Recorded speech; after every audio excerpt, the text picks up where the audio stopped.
If you really want to be the best, this is what it takes. Whether Absolutely. you like it or not, this is what it takes. For me, I want people to remember me as that person that had limitless faith. And I believe human beings need connection with each other as well as like our spirit realm. So we either believe in ourselves or we believe in a higher power. I don't think you could call another person your friend if you cannot be vulnerable with them. Exactly. Generally, people like to feel good that they know something and they can share it, right? Failure is there every single day of our lives. I think the biggest failure is not to fail. You need Exactly. to fail. It's part of life. It's how you gain knowledge. And I think it never ends. To be completely honest, because we are constantly changing. That's the reality. We humans, we change a lot. 10 years ago, I never imagined I was gonna be living here in America, and at 22, I decided to move for the reason at the moment that I decided to move. But I just made the decision, and I never thought I was gonna just stay here. But once I started getting into action, and I realized, wow, and I was the kind of person who said early in my life, I will never leave my hometown. I will never leave my hometown because it's my hometown. I love the people. I love living here. My family is here. And now that I live here, I'm like, I will never, ever say again, I will never. That's something I learned because we are constantly changing. And sometimes what might be fulfilling at the moment for us will no longer be fulfilling in the future. And I think adaptability is a key skill that we need to just remove expectations and live the moment. And now that we're talking about a little bit of what you're trying to accomplish right now and the impact that you're trying to figure it out, what do you think are the tools that you have gained from, especially not only the academic side, but socializing in high school, socializing in college, meeting this person who helped you a lot during your early days and gave you back the job when you were starting? What do you think you could apply to your business now in terms of the human aspect?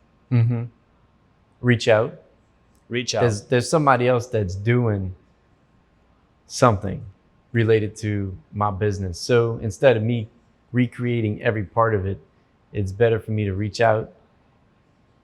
You call it with key strategic alliances, or even a referral resource, or even like outsource with something. Like I don't have to do everything.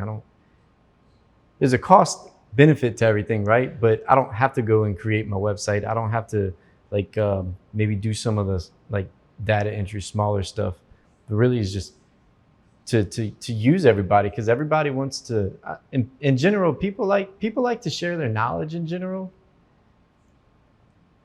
Some might not want to share their secrets, but generally people like to feel good that they know something and they can share it, right? And if they can make money off of it while they're doing it, then it creates a web that we all come together and everyone benefits.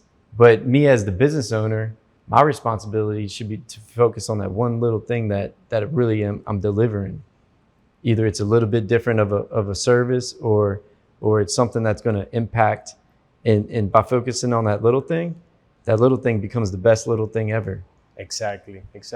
And we can even translate that into the personal side, because when you reach out and you realize we're tribal.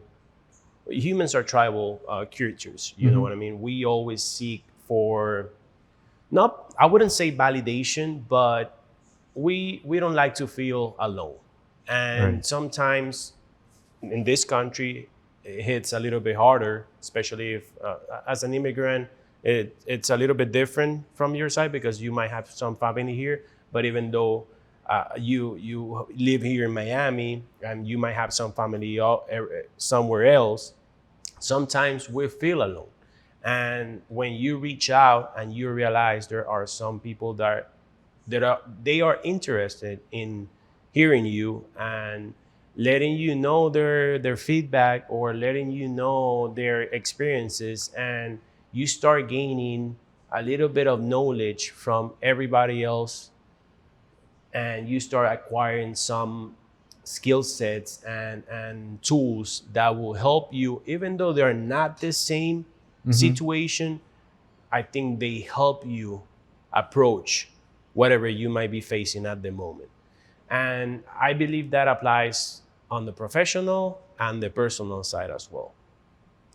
And now, talking about the personal side, what what do you use? I know that early in your life when you are trying to make things happen, everything that you have in your mind is, I need to make this happen. I'm gonna work 24/7 if I need to work 24/7 to make this happen. But once you reach a point, you start, I feel like you start seeing the world as, okay, I want to reach it, but maybe I want to enjoy it as well. So Yeah. what kind of things are you doing right now to enjoy life, to cope with stress, to enjoy basically the world? Moved to Miami for one.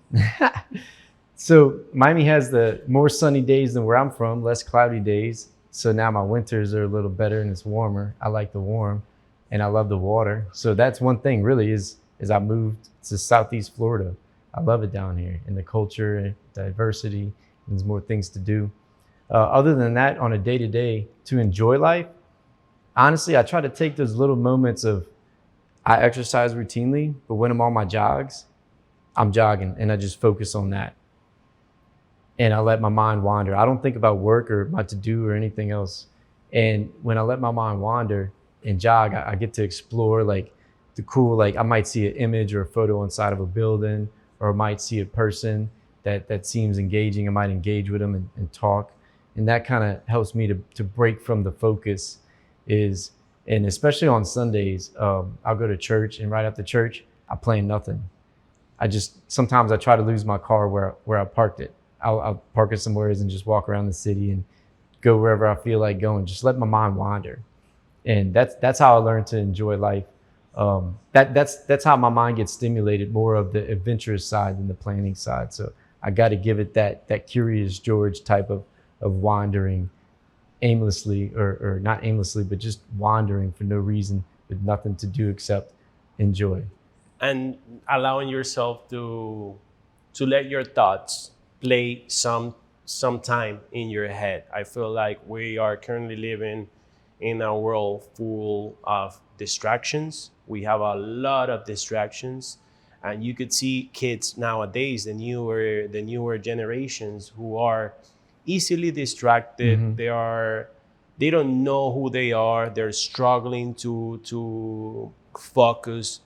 And I feel like when you start getting some time for yourself and you start truly hearing yourself and paying attention to your thoughts, you start really channeling that effort, that mental effort that it takes to really focus. And you're kind of training your mind to, when it's time to focus, you already know how to engage with your body and your mind to, look, this is the moment for us to focus. And we're going to replicate what we were doing when we were listening to our thoughts. And we're going to replicate that, but towards this specific goal that we have in mind. And that's being alone, being by yourself, I feel is the only tool who will grant you that kind of emotional intelligence. Absolutely. Now, you mentioned you moved here to Miami. From where you moved? New Orleans, right New outside Orleans. of New Orleans. Okay. Yeah. And how was the move? What's the biggest take you take from moving to Miami? The biggest change, or change, and obviously what you feel you gain, obviously what you feel you lost when you moved from your hometown. I lost. I had a whole thing going to where it's like years after years, we get disciplined, you got friends, you got your areas to vent, areas to fill, things to do. I lost all that. And honestly, it's kind of hard to recreate it. I'm what, like 16 months in, and I'm steadily. I went to an annual planning retreat a few weeks ago, and I'm trying to like establish that. But I need to recreate all that. Like, who would I call for this and that, and just those disciplines and those patterns that I took for granted before. I mean, I had my areas for this and that, and I would just do them, like not even thinking about it. That's what I lost. Now it's cheap flights, thank God, to go back to New Orleans, so I can go back on the weekends. Sometimes I do, to visit family and friends. I don't really feel that much of a disconnect from that, but yeah, that's, and then I think everything else is a gain, man. But Would you say you definitely got out of your comfort zone, which is something we are scared of most of the time, and it becomes very scary. But I feel like when you start doing it more often, you start losing that fear of getting out of the comfort zone and change. And definitely moving from New Orleans to here to Miami, especially in the situation that we are right now in here in Miami, where the city is constantly being developed right. and growing faster than ever. I feel like it's a good, you're definitely getting out of your comfort zone, but at some point you are creating a bigger one, because it's gonna take a little bit longer down in your hometown, but when you start creating that that network here in Miami, and the city growing, you are growing with the city in reality. And that's at least how I like to feel it, because it makes, even though this is not my hometown, it makes me not being attached, but it makes me feel safe and part of the city, part of their people, and the buildings and everything. I love living in Miami. Now, looking a little bit into the future, I know you mentioned you are trying to make an impact. You're figuring it out. But what's your take into the future? When you moved here to Miami, what was your vision moving here to Miami? Why did you do it at the moment? And what's your vision now that you actually experienced it for the last couple of months? Yeah, it's a great question. So where I lived was a subdivision. It was right outside of New Orleans, a suburb, not dense with population, and I knew a lot of people.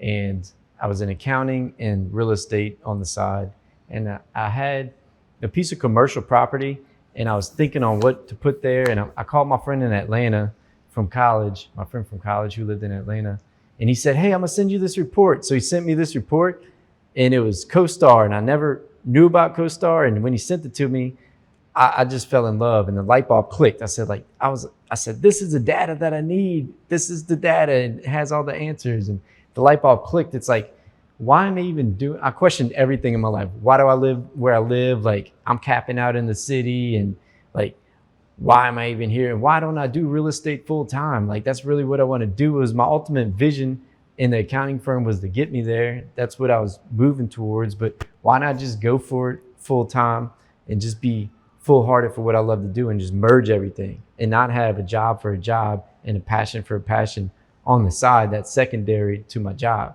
So moving here, my vision for the future is merging my passion with my job, to where my focus is full hearted in what I love to do. And of course, anything good, we have to jump hurdles, right? And kick down walls and push down barriers. But Brick by I brick. do it because I love it, and because that's what I'm gifted at. I can use my gifts and talents in that. And so, yeah, that's. Did that answer your question all the way? Yes, absolutely. And now, community-wise, I know you mentioned right now a couple of minutes ago about church. Has religion been part of like an important part of your life? Absolutely.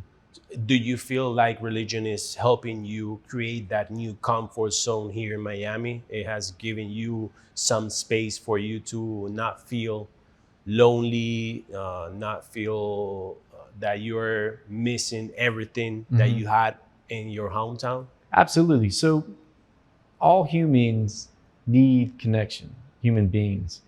And I believe human beings need connection with each other as well as like our spirit realm. So we either believe in ourselves or we believe in higher power. I don't believe that people can believe in nothing.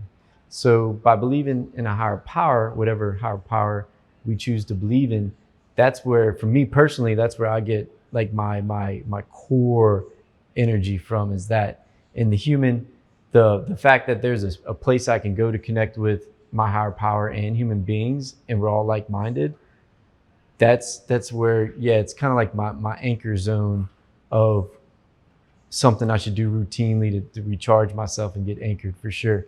Now you're saying connected to the city, whether I connect with people there or outside of there, that's still something work in progress. You know, it's something we continue to do throughout Absolutely. our lives.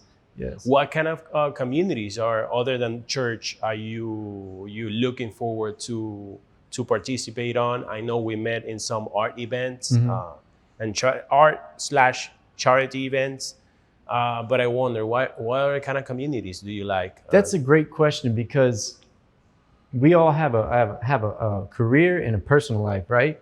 So for career-wise, I go to different real estate network groups and events. From a personal life, I like art. I like to just kind of almost go 180 on it rather than numbers. Go art, and that's where I kind of connect with in communities. I have not joined any exercise groups or anything. I'm thinking about it, a gym or something like that. Absolutely, absolutely. And now, talking again about the future and the move you did here to Miami, what's the legacy? Have you thought about the legacy you want to leave from the people that surround you, that love you, that want the best for you? What kind of legacy would you like them? How would you like them to remember you? Yes. Our legacy. We should think about that often. I strongly believe in that, because that ultimately transpires who we are and gives us a path to become who we want to be remembered as. For me, I want people to remember me as that person that had limitless faith.